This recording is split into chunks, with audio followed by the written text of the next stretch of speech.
আল্লাহুম্মা জমা বাইনি ওয়া বাইনা, এরপর যাকে আপনি পছন্দ করেন তার নাম বলে মানুষের হৃদয়ে কারো প্রতি ভালো লাগা বা ভালোবাসা জন্ম নেওয়া কি অপরাধ? না, এটি সম্পূর্ণ স্বাভাবিক। এটি আল্লাহ প্রদত্ত একটি আবেগ যা মানুষকে সম্পর্কের দিকে, স্থিরতার দিকে টানে। কিন্তু ইসলাম এই আবেগকে দমিয়ে দেয়নি, বরং শৃঙ্খলার মাধ্যমে পরিচালনা করতে শিখিয়েছে। কাউকে পছন্দ হলে তাকে হালাল উপায়ে পাওয়ার চেষ্টা করাটা মুমিনের জন্য সুন্নাহ। ইসলাম জিনার ও অবৈধ সম্পর্কের দরজা চিরতরে বন্ধ করে দিয়েছে, কিন্তু বৈধ সম্পর্কের দরজা উন্মুক্ত রেখেছে, আর তা হলো নিকাহ।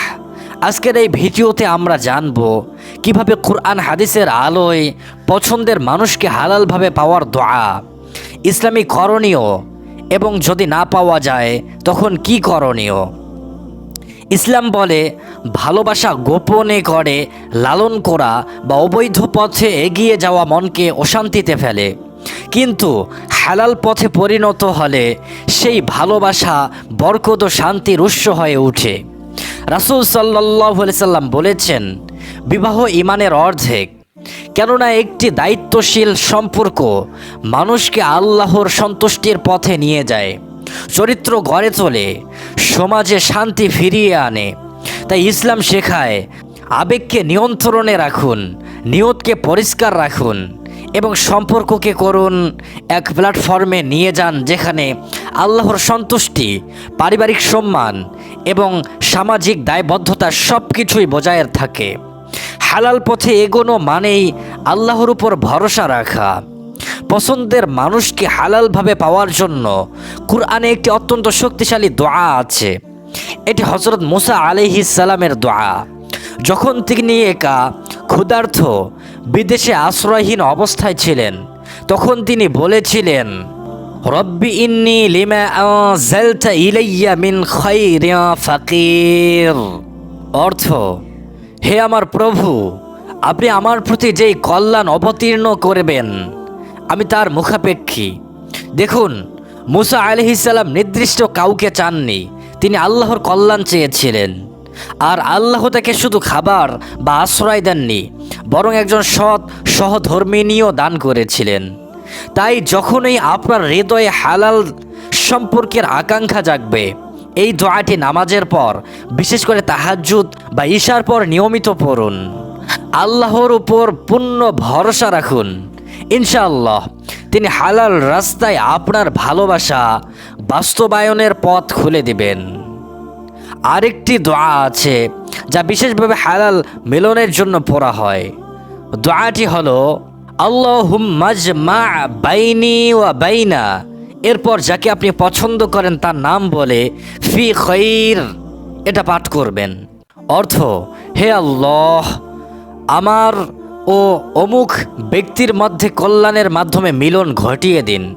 এই দোয়াটি তখনই করুন যখন আপনি মনে মনে প্রস্তুত যে আপনি তার সাথে হালাল সম্পর্ক গড়তে চান, দায়িত্ব নিতে প্রস্তুত এবং আপনার নিয়ত সম্পূর্ণ পবিত্র। এটি কোনো ম্যাজিক বা হারাম আবেগের টুল নয়, এটি আল্লাহর কাছে বিনয়ী আবেদন। দোয়ার সময় ইস্তেগফারও পড়ুন, কারণ আল্লাহই জানেন কোন সম্পর্ক আপনার দুনিয়া আখেরাতের জন্য কল্যাণকর। দোয়ার পাশাপাশি কিছু ব্যবহারিক ও ইসলামী পদক্ষেপ অনুসরণ করা জরুরি। এক, নিয়ত ঠিক রাখুন। সম্পর্ক শুধু চেহারা, আবেগ বা আকর্ষণের জন্য নয়, দ্বীনি মূল্যবোধ, চরিত্র, দায়িত্বশীলতা ও পারস্পরিক সম্মান এসবকে প্রাধান্য দিন। দুই, নামাজ ও দোয়ায় মনোযোগ দিন। যিনি সত্যিকার অর্থে আল্লাহর কাছে কাঁদেন তিনি কখনোই পথহারা হন না। ফরজ নামাজের পর ইস্তেগফার, দরুদ ও বিশেষ চাহিদার দোয়া নিয়মিত পড়ুন। তিন, পরিবারের মাধ্যমে প্রস্তাব দিন। ইসলাম গোপন প্রেমকে সমর্থন করে না। সম্মানের সাথে অভিভাবকদের জানিয়ে হালাল প্রক্রিয়ায় প্রস্তাব পাঠান, এতে বরকত বাড়ে, সমাজে সম্মান বজায় থাকে। চার, অপেক্ষা করুন এবং সবর করুন। কখনো কখনো আল্লাহ উত্তর দিতে দেরি করেন, কিন্তু ধৈর্য কোনো নিষ্ক্রিয়তা নয়, এটি আল্লাহর উপর আস্থা। তাৎক্ষণিক ফল না এলেও সবরই পরবর্তীতে শান্তির দ্বার খুলে দেয়। 5, হারাম সম্পর্ক এড়িয়ে চলুন। গোপন চ্যাট, অপ্রয়োজনীয় দেখা সাক্ষাৎ, ইমোশনাল ডিপেন্ডেন্সি এসব হালাল পথকে কঠিন করে তোলে এবং হৃদয়কে অশান্তিতে ভরিয়ে দেয়।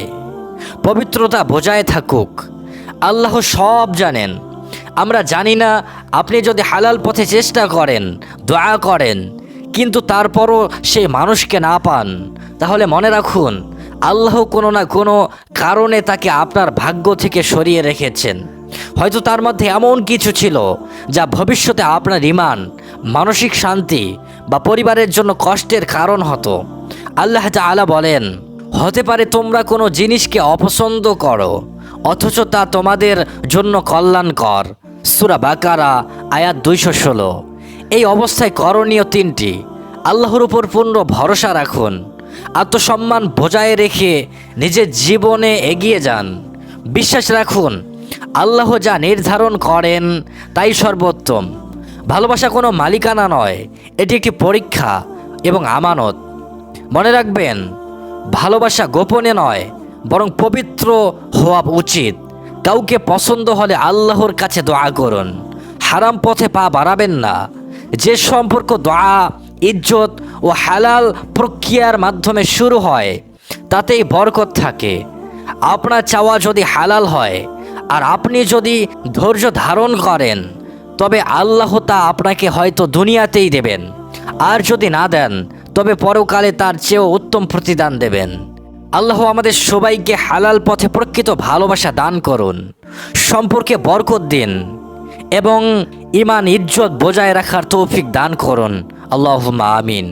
ভিডিওটি ভালো লাগলে লাইক দিন, শেয়ার করুন যাতে অন্য মুসলিম ভাই বোনেরাও হালাল পথের দিক নির্দেশনা পায়। কমেন্টে লিখুন আপনি কোন দোয়াটি নিয়মিত পড়ছেন বা আপনার অভিজ্ঞতা।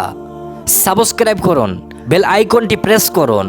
পরের ভিডিওতে আবার দেখা হবে ইনশাআল্লাহ। আল্লাহ হাফেজ। আসসালামু আলাইকুম ওয়া রাহমাতুল্লাহ।